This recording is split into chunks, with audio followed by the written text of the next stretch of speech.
Naisampay ko na lahat ng mga nilabhan ko. Pakiabot yung polo at pantalon mo sa kama. Plansyahin ko na. Salamat. Buti na lang talaga nandyan ka. Kasi sa edad kong to, di pa rin ako marunong maglaba at magplansya. Ay nako, RK ka kasi. Sana nga talaga RK ako.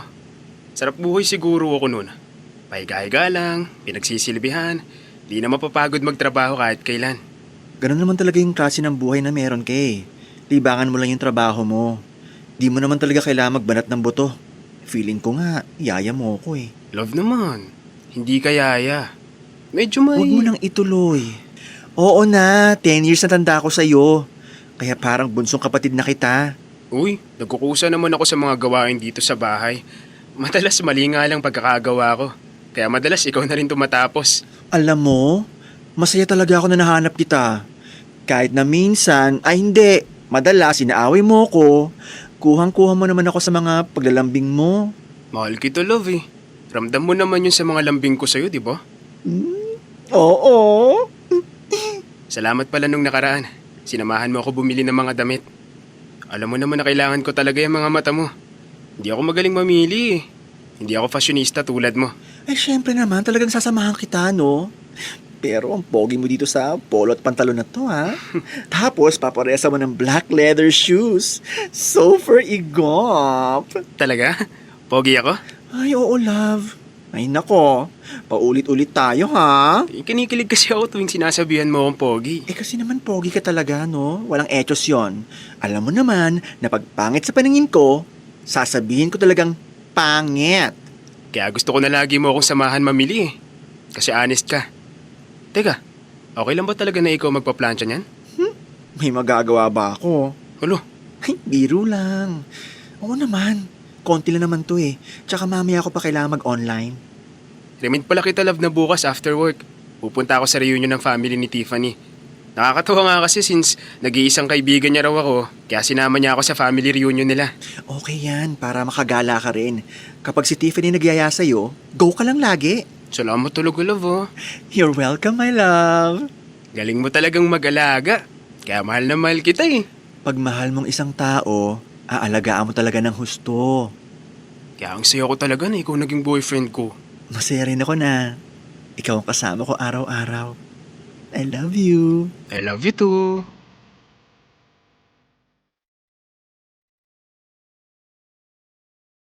Dear love, ako si Roy. 3 taon na kaming live-in partner si Daniel. May perang pamilya niya kaya gets ko na di siya sanay sa gawaing bahay. Pareho kaming virtual assistant. Pag walang trabaho, puro cuddle lang kami sa bahay. Sobrang pagiging metikuloso ni Daniel. Napaka-specific niya rin pagdating sa pakikipagtalik. Ibinibigay ko naman mga gusto niya. Kasi gusto ko, lagi siyang masaya sa pagsasama namin.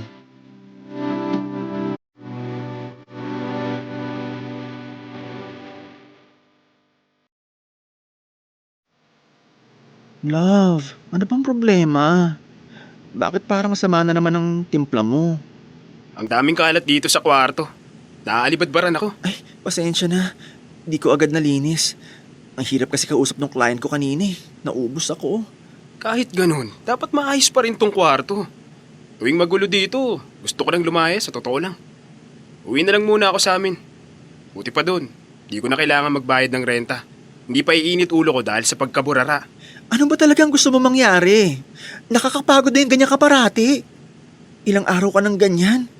Sinisikap ko naman maging masino pero pwede ba relax ka lang? Pareho tayong katrabaho. Tulad mo may ginagawa rin ako. Tapos ako pa lahat dito. So anong sinasabi mo? Pabigat ako? Ganon? Wala akong ibig sabihin doon. Ang ini-explain ko lang, stress na nga tayo sa trabaho tapos may ganito pa tayo. Ay, ayoko na makipag-argue. Nakakaubos ng lakas at oras na makipagtalo sa'yo. Ah, okay. Ganito na lang. Kung nauubos ka na pala, di maghiwalay na lang tayo para wala ka ng problema. Ay nako, eto na naman tayo. Alam mo, pagod na ako. Pagod na ako, kakaintindi sa'yo. Gusto mo nang hiwalayan? Fine, sige, maghiwalay na tayo. Ganon? Gusto mo talagang hiwalayan ako? Gets ko na. Matagal ka na palang nagtitiis sa akin eh. Pagod ka na palang intindihin ako? Sana matagal mo nang sinabi. Para mas maaga ko na ibigay kalayaan mo. Yan ang style mo eh. Pag pinatulan ko yung kababawan mo, yung pagiging childish mo, bigla mo babalik ta rin. Palalabasin mo na ako yung nagkukulang sa relasyon natin. Akala ko ba pagod ka na? Bakit ang dami mo pang sinasabi? Ibibigay ko na sa'yo yung gusto mo. Para wala nang Daniel na araw-araw nagbibigay ng stress sa'yo. Ako rin naman pagod na eh. Pagod sa paulit-ulit na problema nating to. Okay na nga, tapos na tayo. Okay na ako na hiwalayan mo. Sige, umuwi ka sa inyo. Magkanya-kanya na tayo. Hindi mo talaga ako mahal, no? Ano? Kasi ang bilis mong sumuko. Mahal kita. Pero pag ganito na inaaway mo ako, gusto ko na sumuko. Ang hirap na nga mabuhay sa mundong to. Mas lalo pa nating pinapahirap kakaaway mo sa akin. Tingin ko, kailangan mo na magpatingin sa doktor para maresetahan ka ng gamot. Di ko kaya na pagalingin ka. Hindi ako therapist. Boyfriend mo ko. Tama ka. Mukhang kailangan ko nang magpatingin. Pati mental health mo. Naapektuhan na. Mas lalo kitang nabibigyan ng problema. Di na to healthy. I'm sorry. Love.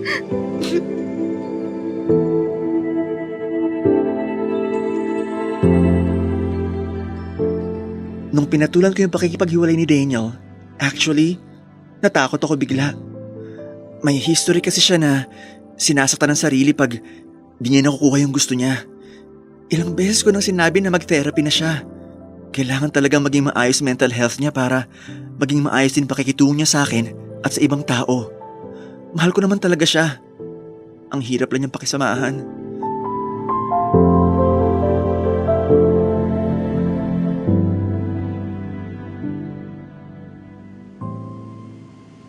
Love, hindi ako makapagtrabaho ng maayos. Ano na naman bang problema? Sabi ko sa'yo, wag mo na akong pansinin. Hindi ka nakakatulong. Magkasama tayo sa iisang bahay. Imposible na di na lang kita pansinin. Ayoko na talaga, Roy. Tigilan na natin to. Hindi ba talaga tayo pwede magkaroon ng peace of mind dito sa bahay na to? Gusto mong malaman kung bakit imposible na tayong magkaroon ng peace of mind dito? Sige, sabihin mo sa akin kung bakit imposible na. I cheated on you! Ano? Kaya araw-araw wala ako sa sarili. Kasi galit ako sa nagawa ko. Galit ako sa sarili ko. Naalala mo yung sinabi ko sa'yo na attend ako sa reunion ng kamag-anak ni Tiffany? I lied to you. Nakipag-meet ako sa isang lalaki. May nangyari sa amin nung araw na yun. I'm so sorry, Roy. Siguro, ito na talaga yung tamang panahon para maghiwalay na tayo. Ang laki ng kasalanan ko sa'yo. Bakit nakipag-meet ka? Ano bang wala sa akin? Kulang pa ba ako? Huwag mong isipin na may mali sa'yo. Hindi ka kulang. Sobra-sobra ka pa nga eh. Ako ang may kasalanan. Naglikot yung utak ko. Nag-iwis ako. Nakilala ko siya online. Pareho kami ng mga gusto. Ako ang dominant, siya ang submissive. Kaya nakipagkita ako. 2 beses ako nakipagkita. 2 beses sa same guy? Hindi, magkaiba. Oh my gosh! May nangyari rin sa inyo nung pangalawa? Meron. Simula nung maging tayo, naging faithful ako. Ikaw lang, wala nang iba. Never ko naisip na mag-cheat sa'yo. Alam ko. I'm very sorry. Nakuha niya ako sa Master and Slave Act eh. Naaalala mo ginawa natin yun. Pero naiyak ka kasi hindi mo kaya. Yun ang ginawa namin. Iba sa pakiramdam pero walang penetration. Mahal naman. Kaya kong gawin ulit yun. Kung yun talaga hinahanap mo.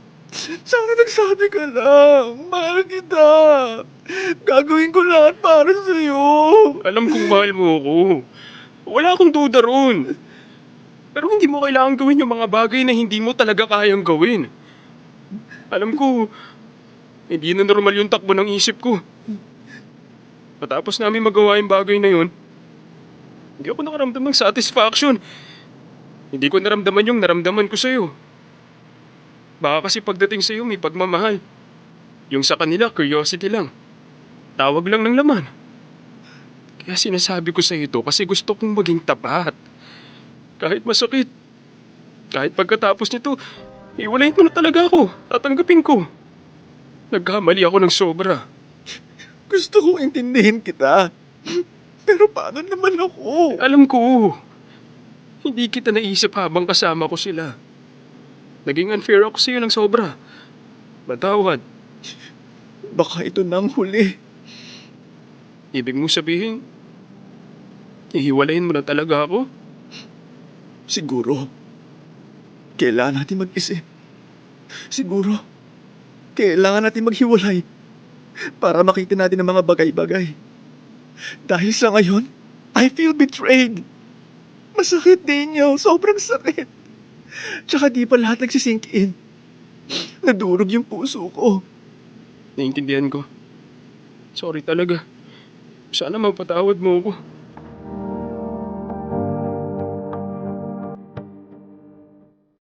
Nag-out of body experience ako sa pinagtapat ni Daniel.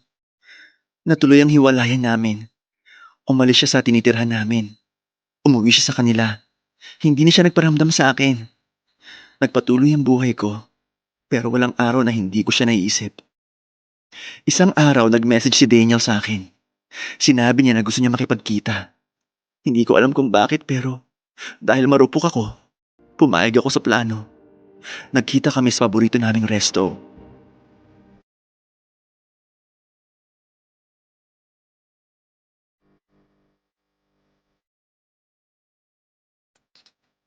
Kumusta ka? Heto, parating busy sa trabaho. Ikaw? Mabuti naman ako. Maraming salamat talaga na pumayag ka makipagkita sa akin. Pwedeng di ka maniwala pero namiss kita.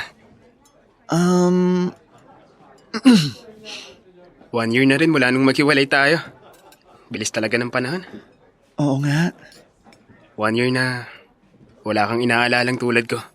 Daniel, Ako naman talaga yung pabigat sa'yo dati. Sorry talaga sa lahat ng mga nagawa ko. kalimutan na natin yon. Okay na ako. Sana okay ka na rin. Malaki talaga naging kasalanan ko sa'yo. Kaya naisipan kong subukan yung suggestion mo na mag-therapy. Panahon na rin kasi na matulungan ko ang sarili ko. Ginawa ko yun kasi gusto kong maging maayos ang sarili ko kasi kung sakaling may pagkakataon pa, gusto ko sanang makipagwalikan sa'yo. Araw-araw naiisip kita. Hindi ako nagparamdam sa'yo kasi hindi pa naman ako magaling. Ayoko rin makaistorbo sa pag-move on mo. Hindi pa naman ako 100% na magaling. Pero regular akong umiinom ng gamot at may therapy session ako once a week. Mas gumanda na ang pakiramdam ko ngayon. Sana pala, noon ko pa ginawa yung suggestion mo. Taas kasi ng pride ko kaya di kita sinunod eh. In denial din ako na may problema sa akin. Kaya pasensya ka na talaga. Oh, umiiyak ka ba? Masaya lang ako para sa'yo. Love, pwede ba kitang ligawan? Magsimula tayo sa umpisa. This time, huwag na muna tayo mag-live-in. Mas kilalanin natin ang isa't isa. Sa totoo lang, araw-araw pinagdarasal ko na magparamdam ka sa akin. Hindi naman kita ma-text kasi nagpalit ka ng number.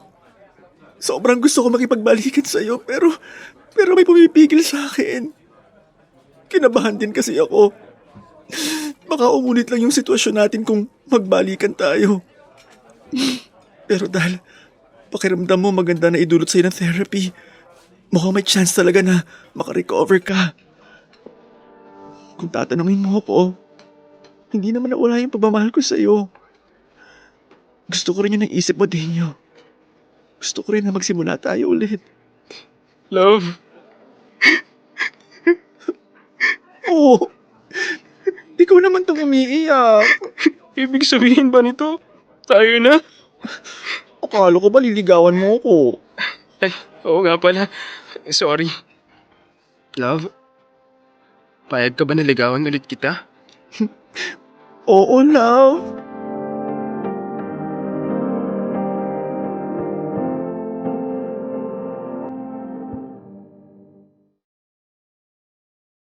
Dear love, Di ko na pinatagal yung panliligaw ni Daniel. Nagkabalikan din kami kaagad. Pero hindi kami magka-live-in. Sa ngayon, inaayos namin ang relasyon namin. Habang patuloy sa therapy niya si Daniel. Pag okay na lahat, baka pwede na kami magsama ulit. Tanggap ng mga pamilya namin ang identity at relasyon naming dalawa. Gusto sana namin mangyari eh. Tuluyang mawala ang mga trigger ni Daniel. Sana mangyari yon very soon. At sana panghabang buhay na itong relasyon naming dalawa. Kasi sa totoo lang, ayoko nang humanap ng iba.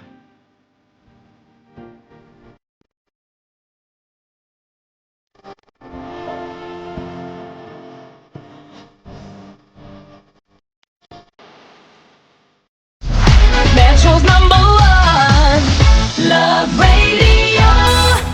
Basic!